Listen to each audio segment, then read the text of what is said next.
Hotel management துறையில் பயிலும் மாணவர்களுக்கு சர்வதேச வேலைவாய்ப்பு மற்றும் பயிற்சி வாய்ப்புகளை உருவாக்கும் வகையில் சென்னை அமிர்தா கல்வி குழுமம் மற்றும் மலேசிய ஹோட்டல்கள் சங்கம் இடையே புரிந்துணர்வு ஒப்பந்தம் கையெழுத்தாகியுள்ளது.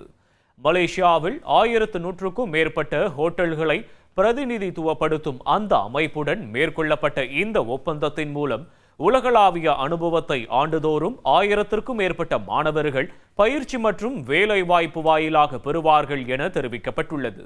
இந்த ஒப்பந்தத்தில் சென்னை அமிர்தா கல்வி குழும தலைவர் ஆர் பூமிநாதன் மற்றும் மலேசிய ஹோட்டல்கள் சங்க தலைமை செயல் அதிகாரி ஐசக் ராஜ் ஆகியோர் கையெழுத்திட்டனர்.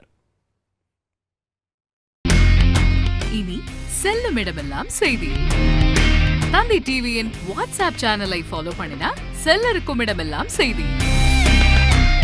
இதோ QR கோட் இப்பவே ஸ்கேன் பண்ணுங்க, ஃபாலோ பண்ணுங்க.